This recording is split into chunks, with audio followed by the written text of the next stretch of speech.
ಇದಕ್ಕೆ ಸರಿಪ್ಪ ನೀವು ತಡಲೇ ಇಲ್ಲ ನೀವು ಏನಿಗೆ ಪಡ್ಡಿ ಕುರಿಬೇಡ ನೀವು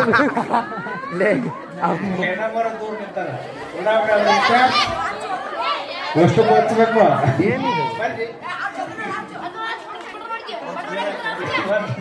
ಒಂದೇ ಸಲ ಹಚ್ಚಿರ ಒಂದೇ ಸಲ ಹಚ್ಬೇಕ. ಹಾ ಕ್ಲಾಸ್ ಹಾಕತ್ತವ್ರಿ ಸಾಕು.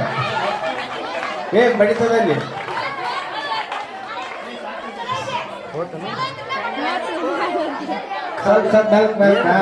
ಕಾಣವಲ್ರಿ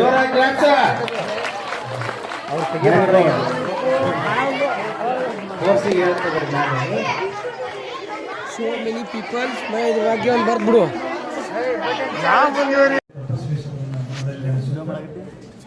ಇವತ್ತು ರಾಷ್ಟ್ರೀಯ ವಿಜ್ಞಾನ ದಿನಾಚರಣೆಯನ್ನು ಆಚರಿಸ್ತಾ ಇದ್ದೇವೆ.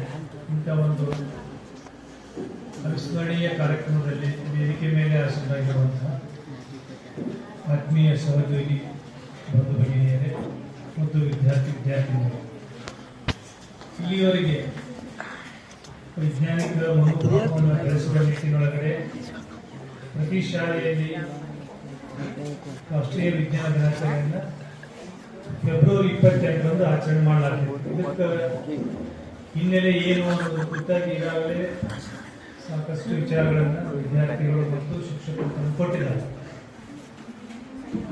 ವಿಜ್ಞಾನ ಅಂತಂದ್ರೆ ಅದು ಬೇರೆ ಅಲ್ಲ, ಅದು ವಿಶೇಷ ಜ್ಞಾನ ತಿಳಿಸ್ಕೊಡ್ತು. ಯಾವುದೇ ಕುರಿತಾಗಿ ಆಗಲಿ ನಮ್ಗೆ ಹೊಂದಿರುವಂತ ಜ್ಞಾನ ಸ್ವಲ್ಪ ಡಿಫ್ರೆಂಟ್ ಆಗಿತ್ತಪ್ಪ ಅಂದ್ರೆ ಅದು ವಿಜ್ಞಾನ ಅಂತ ಅನಿಸ್ಬೋದು. ವಿಜ್ಞಾನ ಆಗ್ಬೇಕಾಗಿತ್ತಪ್ಪ ಅಂದ್ರೆ ಮೊದಲನೇ ಹಂತ ಏನಪ್ಪಾ ಅಂದ್ರೆ ಪ್ರಶ್ನೆ ಮಾಡೋದು. ಯಾವುದು ಪ್ರಶ್ನೆ ಮೂಲಕ ಹುಡ್ತೈತಲ್ಲ ಅದು ವಿಜ್ಞಾನ. ಪ್ರಶ್ನೆ ಮಾಡಲಾರ್ದನೆ ಒಪ್ಕೊಳ್ಳುವಂತಹದ್ದು ಒಂದು ಶಾಸ್ತ್ರ. ಶಾಸ್ತ್ರಕ್ಕೆ ಮತ್ತು ವಿಜ್ಞಾನಕ್ಕೆ ಇರುವಂತಹ ವ್ಯತ್ಯಾಸ ಅಂತಂದ್ರೆ ಪ್ರಶ್ನೆ ಮಾಡಿ ಉತ್ತರ ಪಡೆಯುವಂತಹದ್ದು ಮಾತ್ರ ವಿಜ್ಞಾನ ಆಗ್ತೈತಿ. ಹಾಗಾಗಿ ಸುಮಾರು 20 ವರ್ಷಗಳ ಹಿಂದಿನ ವಿಜ್ಞಾನವನ್ನ ನಾವೆಲ್ಲ ಶಾಸ್ತ್ರ ಅಂತೇಳಿ ಕರಿತಿದ್ವಿ. ಜೀವಶಾಸ್ತ್ರ, ರಸಾಯನ ಶಾಸ್ತ್ರ, ಭೌತಶಾಸ್ತ್ರ ಅಂತ. ಅದು ವಿಜ್ಞಾನಕ್ಕೂ ಮತ್ತು ಶಾಸ್ತ್ರಕ್ಕೂ ಸರಿ ಹೊಂದ್ತಾ ಇರೋದೇ ಇರುವುದರಿಂದ ಶಾಸ್ತ್ರ ತೆಗೆದು ಏನ್ ಮಾಡಿದ್ವಿ, ಈಗ ವಿಜ್ಞಾನ ಅಂತ ಮಾಡಿದ್ವಿ. ವಿಜ್ಞಾನ ಹುಟ್ಕೋಬೇಕಾದ್ರೆ ಪ್ರಶ್ನೆ ಮಾಡುವಂತಹದನ್ನು ನೀವೆಲ್ಲ ಮೊದಲು ಬೆಳೆಸ್ಕೋಬೇಕು. ಎಲ್ಲಿ ಪ್ರಶ್ನೆ ಇರ್ತದಲ್ಲ ಅಲ್ಲಿ ವಿಜ್ಞಾನ ಹುಟ್ಟೈತೆ ಅಂತ ಹೇಳಿದೆ. ಮನುಷ್ಯ ಒಂದರಿಂದ ಮಾನವನಾಗಿರೋದೇ ಪ್ರಶ್ನೆ ಮಾಡೋದ್ರಿಂದ. ಮಳೆ ಹೇಗೆ ಬರ್ತಾ ಇದೆ, ಕಾಡಿಗೆ ಬೆಂಕಿ ಏಕೆ ಬೀಳ್ತಾ ಇದೆ, ಬೆಳಗಿನ ಅವಧಿಯಲ್ಲಿ ಉದಯಿಸುವಂತ ಸೂರ್ಯ ಕೆಂಪುಗೆ ಯಾಕಿರ್ತಾನೆ, ಆಕಾಶ ನೀಲಿನಿ ಯಾಕಿದೆ ಅಂತೇಳಿ ಪ್ರಶ್ನೆ ಮಾಡಿದಕ್ಕೋಸ್ಕರವಾಗಿ ಇವತ್ತಿನ ಈ ಕಾರ್ಯಕ್ರಮ ನಾವು ಮಾಡಬೇಕಾಗಿದೆ. ಸರ್ ಸಿ ವಿ ರಾಮನ್ ರವರು ಭಾರತ ಅಷ್ಟೇ ಅಲ್ಲ, ಇಡೀ ಏಷ್ಯಾ ಖಂಡದ ಮೊಟ್ಟ ಮೊದಲ ನೊಬೆಲ್ ಪ್ರಶಸ್ತಿ ಪಡೆದಂತ ವಿಜ್ಞಾನಿ ಅವರು. ಏಷ್ಯಾ ಖಂಡಕ್ಕೆ ಮೊದಲ ಬಾರಿಗೆ ನೊಬೆಲ್ ಪ್ರಶಸ್ತಿ ತಂದುಕೊಟ್ಟಂತವ್ರು. ದುರಂತ ಅಂದ್ರೆ ಅವತ್ತು ನೊಬೆಲ್ ಪ್ರಶಸ್ತಿಯನ್ನು ಸ್ವೀಕಾರ ಮಾಡುವಂತ ಆ ಸಂದರ್ಭದಲ್ಲಿ ಭಾರತ ಸ್ವತಂತ್ರ ಆಗಿದ್ದಿಲ್ಲ, ಬ್ರಿಟಿಷ್. ಹಾಗಾಗಿ ಆ ನೊಬೆಲ್ ಪ್ರಶಸ್ತಿಯನ್ನ ಪಡೆಯುವಂತ ಸಂದರ್ಭದಲ್ಲಿ ಆ ದೇಶದ ಗೀತೆಯನ್ನ ಹಾಡಿದ್ರೆ ಅಲ್ಲಿ ಬ್ರಿಟಿಷ್ ಇಂಗ್ಲೆಂಡದ ರಾಷ್ಟ್ರಗೀತೆಯನ್ನು ಹಾಡಿದ್ರು. ಅದು ಬಹಳ ನೋವು ಅನಿಸ್ತ ಅವರಿಗೆ. ಯಾರಿಗೆ? ಸಿ ವಿ ರಾಮನ್ ರವರು ಬಂದ ತಕ್ಷಣ ಮೊಟ್ಟ ಮೊದಲು ಅವ್ರು ಏನ್ ಮಾಡಿದ್ರಪ್ಪ ಅಂತಂದ್ರೆ ಭಾರತದ ಸ್ವಾತಂತ್ರ್ಯ ಸಂಗ್ರಾಮದಲ್ಲಿ ಮುಕ್ತರು ಕಲ್ಕತ್ತಾದೊಳಗ ಇಂಡಿಯನ್ ಇನ್ಸ್ಟಿಟ್ಯೂಟ್ ಆಫ್ ಸೈನ್ಸ್ ಅಂತೇಳಿ ಒಂದು ಕೇಂದ್ರ ಸ್ಥಾಪನೆ ಮಾಡ್ತಾರೆ. ಮುಂದೆ ಅದನ್ನ ಬೆಂಗಳೂರಿಗೆ ಶಿಫ್ಟ್ ಮಾಡ್ತಾರೆ.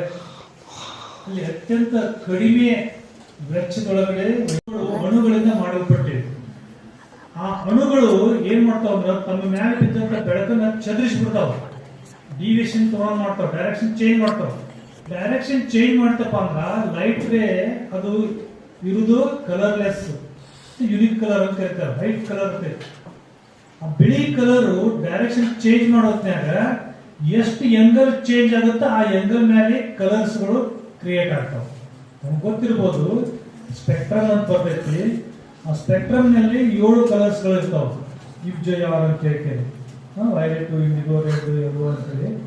ಆ ಎಂಗಲ್ಸ್ ಗಳ ಮೇಲೆ ಎಷ್ಟು ಎಂಗಲ್ ಡಿವಿಯೇಷನ್ ಆಗುತ್ತೆ ಆ ಕಲರ್ ಕಾಣಿಸುತ್ತೆ.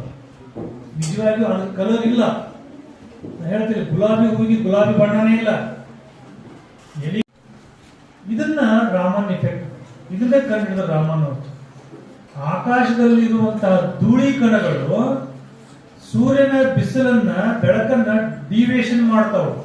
ಎಷ್ಟು ಆಂಗಲ್ ಡಿವಿಯೇಷನ್ ಮಾಡ್ತಾವ ಅಂದ್ರೆ ಆ ಬ್ಲೂ ಕಲರ್ ಎಲ್ಲಿ ಬೇಕು ಆ ಆಂಗಲ್ ಡಿವಿಯೇಷನ್ ಮಾಡ್ತಾವ. ಹಾಗಾಗಿ ಆಕಾಶ ಏನಾಗ್ತದೆ ನಮಗೆ ನೀಲಿ ಕಲರ್ ಕಾಣಿಸ್ತದೆ. ಆಕಾಶ ನೀಲಿ ಕಲರ್ ಕಾಣೋದ್ರಿಂದ ಆಕಾಶದ ಕೆಳಗಡೆ ಇರುವಂತಹ ಸಮುದ್ರದ ನೀರನ್ನು ನೀಲಿ ಕಾಣ್ತಾವ ಅಂತ ಹೇಳಿದ್ರು. ಇಷ್ಟೇ ರಾಮನ್ ಎಫೆಕ್ಟ್. ಇಷ್ಟು ಕಂಡು ನೊಬೆಲ್ ಪ್ರಶಸ್ತಿ ಸಿಕ್ತು. ಇಷ್ಟು ದಿವಸದಿಂದ ನಾವು ನೋಡ್ತಾ ಇದ್ದೀವಿ. ಸರ್ ಹೇಳಿದ್ರಲ್ಲ, ಎಂತೆಂತ ತೆಲಿಮ್ಯಾಗ ಸೇಬುಹಣ್ಣು ಬಿದ್ರು ಯಾರು ಏನು ವಿಚಾರ ಮಾಡಿಲ್ಲ. ನ್ಯೂಟನ್ ಅಂತ ತೆಲಿಮ್ಯಾಗ ಬಿದ್ದಾಗ ವಿಚಾರ ಮಾಡಿದ. ಇದ ಡಿವಿಯೇಷನ್ ಆಗ್ತೈತೆ ಲೈಟ್ ಅನ್ನುವಂಥದ್ದನ್ನ ರಾಮನ್ ಅವರು ಹೇಳಿದಕ್ಕೆ ರಾಮನ್ ಎಫೆಕ್ಟ್ ಅಂತ ಕರೋದು. ಇದ್ರದ್ದು ಇಂಪ್ಲಿಮೆಂಟೇಶನ್ ಏನಾಯ್ತು, ಅಪ್ಲಿಕೇಶನ್ಸ್ ಏನದಾವು, ಬಹಳಷ್ಟು ಇಡೀ ವಿಜ್ಞಾನ ಜಗತ್ತೊಳಗ ಹೊಸ ಲೋಕವನ್ನ ಸೃಷ್ಟಿ ಮಾಡ್ತು. ಬೆಳಕು 7 ಬಣ್ಣಗಳಿಂದ ಕೂಡಿದೆ ಅನ್ನುವಂಥದ್ದು ಒಂದು ಸಿದ್ಧಾಂತ ಪೂರ್ವದಲ್ಲೇ ಗೊತ್ತಿತ್ತು ನಮಗೆ. ನಮ್ಮ ಭಾರತದೊಳಗಡೆ ಋಷಿ ಮುನಿಗಳು ಈ ಸಿದ್ಧಾಂತವನ್ನು ಅಲ್ಲಿ ಸ್ಥಳದಾಗ ಇಡೀ ಗ್ರಹ ನಕ್ಷತ್ರಗಳ ಚಲನೆಯನ್ನು ಹೇಳ್ತಾರೆ. ನಮ್ಮ ಭಾರತದ ವಿಜ್ಞಾನ ಬಹಳ ಗಟ್ಟಿಯಾಗಿ ಬೆಳೆದಿತ್ತು. ಕೃತಜ್ಞಾನ ಮುಂದ್ಗಡೆ ಒಂದು ಲೋಹದ ಕಂಬ ಐತಿ. ಅದು ಯಾವ್ಯಾವ ಲೋಹಗಳನ್ನು ಒಳಗೊಂಡಿರೋದು ಇನ್ನೂವರೆಗೂ ವಿಜ್ಞಾನಿಗಳಿಗೆ ಅದರದ್ದು ಪ್ರತಿರೂಪ ಮಾಡಕ್ ಆಗ್ತಾ ಇಲ್ಲ. ಸಾವಿರಾರು ವರ್ಷಗಳಲ್ಲಿ ಜಂಗ್ ಹತ್ತಿಲ್ಲ. ಬಹಳ ಅದ್ಭುತವಾದಂತ ವಿಜ್ಞಾನದ ಹಿನ್ನೆಲೆಯನ್ನು ಹೊಂದಿರುವಂತ ದೇಶ ನಮ್ಮದು. ದುರಂತ ಅಂದ್ರೆ ಇವತ್ತಿಗೆ ವಿಜ್ಞಾನದ ಬಗ್ಗೆ ಚಿಂತನೆ ಸಂಶೋಧನೆಗಳನ್ನು ನಾವು ಪಾಶ್ಚಿಮಾತ್ಯರಿಂದ ಕಲಿಬೇಕಾಗಿ. ರೇಡಿಯೋ ಕಂಡುಹಿಡಿದವರು ಮಾರ್ಕೋನಿ ಅಂತ ಹೇಳ್ತೀವಿ, but radio first of all ಅದ್ರ ಬಗ್ಗೆ ಪ್ರೋಗ್ರೆಸ್ ಮಾಡಿ ಕಂಡುಹಿಡಿದವರು ಯಾರಪ್ಪ ಅಂದ್ರೆ ಸರ್ ಜಗದೀಶ್ ಚಂದ್ರ ಬೋಸ್. ಅದು ನಮ್ಗೆ ಗೊತ್ತಾಗಲೇ ಇಲ್ಲ. ಅದು ಮಾರ್ಕೋನಿ ಅವರಿಗೆ ಸಿಕ್ತು. ಅನೇಕ ಹೊರಗೆ ಬಂತು. ಸಬ್ಮರೀನ್ಸ್ ರೇಡಾರ್ನ ಬಳಕೆ ಮಾಡ್ಕೊಂಡಿವಿ. ಯುದ್ಧ ನಡೀತಪ್ಪ ಅಂತಂದ್ರೆ ಈಗ ನೀವೇ ಮುಖಾಮುಖಿ ಯುದ್ಧ ಮಾಡಲ್ಲ. ಸಮುದ್ರದಾಗ ಒಳಗೆ ಸೈನಿಕರು ಹೋಗಿ ಆ ದೇಶದಾಗ ಅಲ್ಲಿ ಸಮುದ್ರದಾಗ ಏರಿ ಅಲ್ಲಿ ಯುದ್ಧ ಮಾಡ್ತಾರೆ. ಸಬ್ಮರೀನ್ಗಳು ಅವು ಎದರಿಂದ ಮಾಡ್ತಪ್ಪ ಅಂತಂದ್ರೆ ಈ ರಾಮನ್ ಎಫೆಕ್ಟ್ ಇಂದ ಸ್ಯಾಟಲೈಟ್ ಇಂದ ಸಿಗ್ನಲ್ಸ್ ಇಶ್ಯೂ ಮಾಡ್ತಾವ. ಬಹಳ ಡೀಪ್ ಆಕೈತಿ, ನಿಮ್ಗೆ ಅರ್ಥ ಆಕೈತಿ ಇಲ್ಲೋ. ನಿಮ್ಮ ಹೃದಯದೊಳಗಡೆ ಈ MRI ಸ್ಕ್ಯಾನಿಂಗ್ ಮಾಡ್ತಾರೆ, ಮಿದುಳಾಗ ಏನಾಗತ್ತೆ ಅದೆಲ್ಲ ರಾಮನ್ ಎಫೆಕ್ಟ್.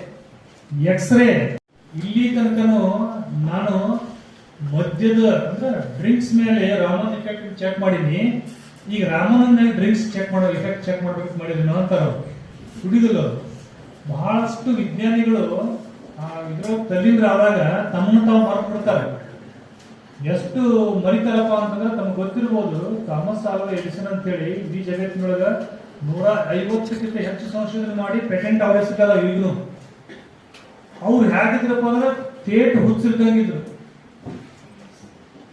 ಅಲ್ಬರ್ಟ್ ಐನ್ಸ್ಟೈನ್ ನೋಡಿರಿ, ಸಣ್ಣ ಹುಡುಗರು ಚಿಕ್ಕ ಚಿಡ್ತಿದ್ವು ಅವ್ರು ನೋಡಿದ್ರೆ ಆ ರೀತಿ ಹುಚ್ಚರಾಗಿದ್ರು. 3 ಮಂದಿ ಎಂಡ್ರ ಅವ್ರು ಬಿಟ್ಟು ಹೋಗ್ತಾರ. ಇಂಥೊಂದು ಏನ್ ಬಾಳೆ ನೋಡ್ಬೋ ಒಂದ್ ದಿವಸ ಎಲ್ಲಿಗೂ ಕರ್ಕೊಂಡು ಹೋಗೋದಲ್ಲ, ಕುಂದ್ರದಲ್ಲ ನಿಂದ್ರದಲ್ಲ, ಬರೀ ತಂದ ಸುಮ್ಮನೆ ಇರ್ತಾರ ಅಂತೇಳಿ ಹಂಗ ಅವರೆಲ್ಲ ಇರ್ತಾದ್ರು. CV ರಾಮನ್ ಅವರು ಅದೇ ಸಾಲಿನಾಗ ಇದ್ದಿದ್ದಿಲ್ಲ, ಶಿಸ್ತು ಇದ್ರು ಬಹಳಷ್ಟು. ಯಾವಾಗಲೂ ಕೋಟ್ ಹಾಕೊಂಡು ಪೇಟ ಸುತ್ತಕೊಂಡು ಮೈಸೂರು ಪೇಟ ಬಹಳ ಭಾರತೀಯತೆಯಿಂದ ಇರ್ತಿದ್ರು. ಥಾಮಸ್ ಆಲ್ವಾ ಎಡಿಸನ್ ಮತ್ತು ಭಾರತಕ್ಕೂ ಮತ್ತು ವಿದೇಶದ ವಿಜ್ಞಾನಿಗಳ ಹೋಲಿಕೆ ಮಾಡಿ ನೋಡಿದ್ರೆ ವಿದೇಶಿ ವಿಜ್ಞಾನಿಗಳ ಸಂಶೋಧನೆಗೆ ಬಹಳಷ್ಟು ಖರ್ಚು ಮಾಡ್ತಿದ್ರು. ಇವತ್ತಿಗೂ ಇತ್ತೀಚೆಗೆ ಮಂಗಳ ಗ್ರಹಕ್ಕೆ ನಾವು ಒಂದು ಉಪಗ್ರಹವನ್ನು ಹಾರಿಬಿಟ್ಟಿವಿ. ಮಾರ್ಸ್ ಎಕ್ಸ್ಪ್ಲೋರರ್ ನೋಡಿರ್ಬೋದು ಟಿವಿ ಒಳಗಡೆ. ಇಡೀ ಜಗತ್ತಿನಾಗ ಅತ್ಯಂತ ಕಡಿಮೆ ಖರ್ಚಿನ ಹಾರಿಬಿಟ್ಟಿವಿ ನಾವು.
51A ಬಾರ್ ಎಚ್ ವಿಧಿಯ ಅನ್ವಯ ವೈಜ್ಞಾನಿಕ ಮನೋಭಾವನೆ ಮತ್ತು ವೈಚಾರಿಕತೆಯನ್ನು ಬೆಳೆಸಿಕೊಳ್ಳುತ್ತೇನೆ. ನಾನು ಪ್ರಶ್ನೆ ಮಾಡದೆ ಯಾವುದೇ ತರ್ಕ ಒಪ್ಪುವುದಿಲ್ಲ ಹಾಗೂ ಸಂವಿಧಾನದ ಮೂಲಭೂತ ಕರ್ತವ್ಯದ ಆಶಯದಂತೆ ಮೌಢ್ಯತೆ ಮತ್ತು ಅಂಧಕಾರವನ್ನು ನಿರ್ಮೂಲನೆ ಮಾಡಿ